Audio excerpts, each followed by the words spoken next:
दोस्तों, आज एक बड़ा गंभीर विषय लेकर कर आपके सामने आया हूं मैं। और समाचार ऐसा है कि बस्तर में ग्राम कपानार दरभा, वहाँ पे एक कोसा करके विश्वासी था जो ईसाई धर्म को मानता था, उसको हत्या कर दी गई है। हत्या हुई है और गंभीरता इसलिए है क्योंकि इसके साथ लगे हुए और कई मुद्दे हैं जिनको लेकर के मैं आपके साथ अभी सामने आ रहा हूं। और सबसे बड़ा मुद्दा ये है कि वहाँ जहाँ पे जिसमें रहता है वो, जहाँ पे हत्या हुई है वहाँ पे उसके 8 और परिवार के लोग हैं जिन्होंने ईसाई धर्म अपनाया, और उस ईसाई धर्म को उनके 4-5 साल हो गए और किसी को 2-3 साल हो गए हैं। और गांव में सब शांति है, ठीक ठाक से रह रहे थे। और उस पर हमला हुआ, हमला में उसको मारा क्या, वो मर गया।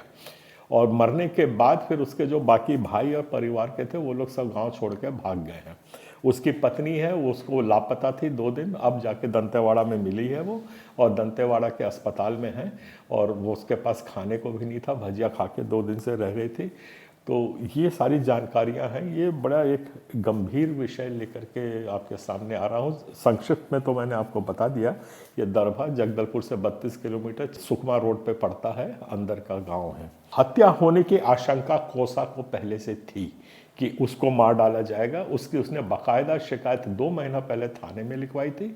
और हमारे जितने वहाँ पे नेतागण हैं, जो पादरी हैं और जो मिशन के लोग वहाँ पर हैं, उनको भी उसने बताया था।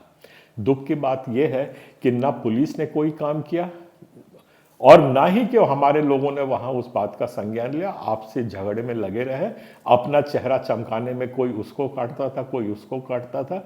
वहां से पादरी गायब है, जो उसकी संस्था थी वो भी गायब है, और किसी का पता नहीं चल रहा है। जब इनसे संभालते नहीं बन रहा था तब भी इनमें इतना द्वेष था आपसी कि इन लोगों ने ना फोरम को बताने की जरूरत समझी, ना किसी और संगठन को बताने की जरूरत समझी। चुपचाप वहां से विश्वासियों को अपने हाल पे छोड़ के भाग गए हैं।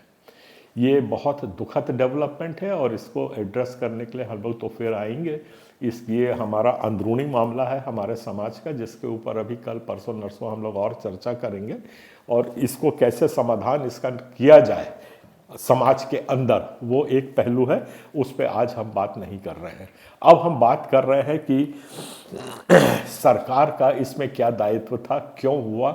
सबसे पहली बात है, आज पुलिस वहां पे लीपापोती में लग गई है, जो हम कतई नहीं होने देंगे। ये मैंने देखा है कि कई जिलों में ऐसी हत्या हुई है, और इन हत्याओं में जो हत्या हुई है उसको तुरंत पुलिस वो रंग दे देती कि जमीन का विवाद था। मैं आपको बताता हूं कि ये गांव का नाम भूल रहा हूं, कोंटा के पास है, वहां भी इसको 15 किलोमीटर अंदर है, वहां भी पिछले साल एक की पत्थरों से मार मार के हत्या कर दी और पुलिस ने तुरंत केस बना दिया कि जमीन का विवाद था।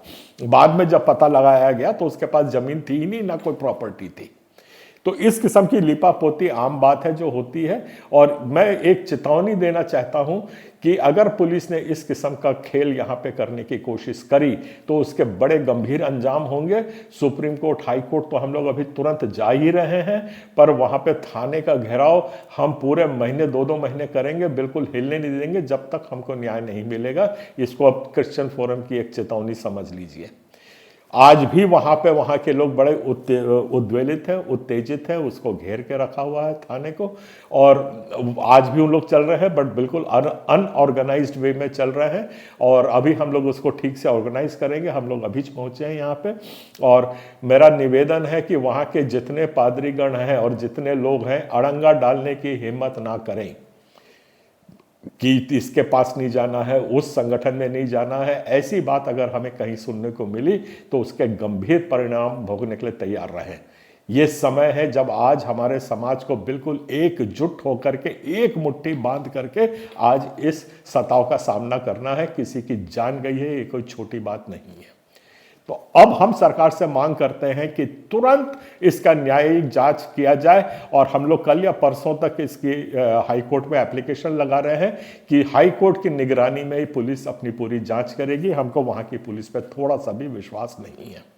हमने जाकर के वहां पे, अभी ये वीडियो इसके बाद दिखाऊंगा, जो हमारी छत्तीसगढ़ क्रिश्चियन फोरम की जो टीम है, बेनी फर्नांडिस है, प्रदेश के सचिव हैं, और बस्तर एरिया की उनके पास जिम्मेदारी दी गई है वहाँ के, और वहाँ के जो उपाध्यक्ष क्या नाम अपना रत्नेश बेंजामिन जी, इन लोगों ने अपनी टीम को वहाँ भेजा है, एक एक से पूरी जानकारी ली है और उसके बाद वो अब भोजन की व्यवस्था की है उसकी पत्नी के लिए। ये सारी बात हम लोग वहाँ पे पहुँच चुके हैं, वहाँ पे हम लोग अपना काम कर रहे हैं और अगले आने वाले समय में आप लोग पूरा तैयार रहें कि हमें बहुत ही उग्रता से इस बात को सामने लाना है, पूरे राष्ट्रीय अंतर्राष्ट्रीय पटल पे रखना है कि इस किस्म की हरकत हुई तो कैसे हुई। दूसरा आरोप मैं लगा रहा हूं कि वहां के जो पुलिस बोल रही है कि वहां के उन्हीं के परिवार लोगों ने हत्या की है कोसा की, ये सरासर झूठ है और झूठ फैलाने की कोशिश ये कतई ना करें। ये बिल्कुल सुन ले मेरी बात को। वहां पे ये जो हत्या हुई है, गांव वाले वहां से आए हैं, गांव वालों ने वहां पे हत्या की है, हमारे पास रिकॉर्डेड एविडेंस है उन सब चीजों का, उनके वॉइस रिकॉर्डिंग हमने ली है और उनको धमकी दी गई है कि गांव वालों ने धमकी दी है और गांव वालों ने ये धमकी दी है अगर ये हत्या का इल्जाम ये परिवार अपने ऊपर नहीं लेता है तो हम पूरे परिवार को खत्म कर देंगे। ये बोला गया है उनको, इस डर में वो लोग कर रहे हैं और पुलिस उनके हां में हां मिला रही है। दूसरी बात जो हमारे संज्ञान में आया है, कुछ बाहर से कुछ कार्यकर्ता 3 दिन पहले 2 तारीख से वहां पे आके रुके हुए थे उस गांव में और मुझे ऐसी आशंका है जिसके जांच सीबीआई या कोई बड़ा क्राइम ब्रांच ये करेगी तब वो बात खुलेगी। वो कौन 3 लोग थे जो 4 दिन से उस गांव में आके बसे हुए थे? वो बाहर से आए थे और हत्या होने के 1 दिन पहले 4 तारीख की सुबह वो निकल गए, 4 तारीख की रात को वहां पे हत्या हुई है। ये बड़ा गंभीर डेवलपमेंट है। कौन बाहर से ऐसे लोग आ रहे हैं, कौन किसको उसका रहा है, इसकी जब तक हमको पूरी न्यायिक जांच होकर एक एक चीज साफ होके नहीं मिलेगी तब तक वहां पे हम आंदोलन करते रहेंगे। ये मेरी सरकार से भी आग्रह है और अभी हम लोगों ने टाइम लिया है छत्तीसगढ़ स्टूडेंट फोरम ने और अपने जो गृह मंत्री है उससे हम मिलने जा रहे हैं। हमारा एक टीम यहाँ पे जाएगी और गृह मंत्री से खुल के इसके ऊपर बात होगी और गृह मंत्री से मैं अपेक्षा करता हूँ, उम्मीद रखता हूँ कि पढ़े लिखे हैं, IAS है और समझ रखते हैं और युवा हैं, ये कम से कम इस बात पे ध्यान देंगे कि यहाँ पे न्याय मिलना चाहिए, संविधान के अनुसार वहाँ पे काम होना चाहिए। इसके लिए अभी हम लोग पूरे प्रयासरत हैं। तो मेरा आपसे निवेदन है, अपने समाज से निवेदन है, बाकी जितनी सरकारी अमले हैं उनसे निवेदन है कि संविधान का अनुपालन कड़ाई से करिए। ये मेरी समझाइश भी है, आग्रह भी है और चेतावनी भी है। और इसमें जो आगे डेवलपमेंट होगा आपसे निवेदन कर रहा हूँ कि आप इस वीडियो को फॉलो करिए, शेयर करिए ताकि पूरे वहाँ के आसपास के लोगों को पता चले कि कौन क्या है। उसका एक भाई है जिसकी फ़ोटो आप मेरे स्क्रीन पे देख रहे हैं, उसकी ये भाई अभी जिंदा है और लापता है, ये भागा हुआ है, कहीं अपनी जान बचा के छिपाया हुआ है। इसके ऐसे 8 परिवार के लोग हैं जिनका अभी तक पता नहीं चल रहा कहाँ है कहाँ नहीं। हत्या इसकी जो पत्नी है वो जाके दंतेवाड़ा के अस्पताल में, उनको हम लोगों ने ढूंढ निकाला है, उनको भोजन वगैरह व्यवस्था पूरी की गई है। तो इस किस्म की ये जो हरकतें हो रही हैं इसके ऊपर टोटल विराम लगना चाहिए। कांग्रेस अपनी पारी खेल चुकी है, उनको जो बैटिंग के लिए मिला था बैट, तो उन लोगों ने 4 हत्याएं हमारे यहाँ हुई हैं, सीधा आरोप में लगा रहा हूँ। और ये आज ओपनिंग बैट्समैन हमारे भाजपा सरकार आई है, उसने आज 1 विकेट हत्या करके हमारा ले लिया है। ये गड़ी सच्चाई है और ये बात अब हम और नहीं होने पाएंगे। सड़कों पर उतरना है तो हम सड़कों पे उतरेंगे। आप लोग साथ और सहयोग देने के लिए तैयार रहिए।